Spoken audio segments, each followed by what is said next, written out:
నీవు నీ దేవుడైన యెహోవా మాట వినిన ఎడల ఈ దీవెనలన్నీ నీ మీదికి వచ్చి నీకు ప్రాప్తించును. అవి ఏంటంట? నీవు పట్టణములో దీవించబడదవు. ఎక్కడున్నారు ఇప్పుడు మీరు? ఎక్కడ దీవించబడతారంట? మీరు అనుకుంటే ఎక్కడో ఇక్కడ సంపాదించి ఎక్కడో పోయి మీ ఊర్లో ఒక చిన్న ఇల్లు కదా, ఒక షెడ్ వేసుకొని అక్కడ ఉన్నాము, అదే మీ లైఫ్ అనుకున్నారు. కాదంట. దేవుడు ఎక్కడ బ్లెస్ చేస్తాడు మిమ్మల్ని? పట్టణములో.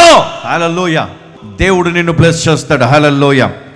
నీకు సొంత ఇల్లు ఉంటుంది, కుటుంబం అంతా కూడా సెటిల్ అయిపోతుంది. హల్లెలూయా. ఇంకా నువ్వు ఆశపడితే అబ్రాడ్ కూడా తీసుకువెళ్ళి దేవుడు అక్కడ నీ పిల్లల చదువును పూర్తి చేసి దేవుడు వారిని అక్కడ సెటిల్ చేస్తాడు. హల్లెలూయా. హల్లెలూయా. నువ్వు అనుకోవచ్చు, నా వల్ల అవుతుందా, నేను చదివిస్తానా, నేను పంపుతాను అక్కడికి? దేవుడు పంపిస్తాడు అక్కడికి. హల్లెలూయా. ఈరోజు రాసి పెట్టుకో, దేవుడు నిన్ను ఎక్కడ తీసుకెళ్తున్నాడు? ఎక్కడికి? అబ్రాడ్. ఎక్కడ చదివించాలనుకునే పిల్లల్ని ఈరోజు నుంచి ప్రార్థన చేయి.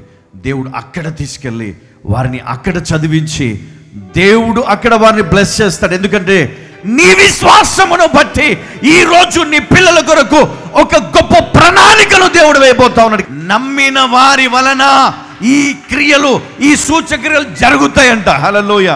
విశ్వాసము కలిగినటువంటి వారి జీవితంలో ఈ అద్భుతం దేవుడు చేస్తాడు. హల్లెలూయా. హల్లెలూయా. ఎందుకంటే నీ విశ్వాస పరిమాణము అది కొంచెంగా ఉన్నది కాబట్టి ఇంతకాలము నువ్వు అందులోనే ఉన్నావు.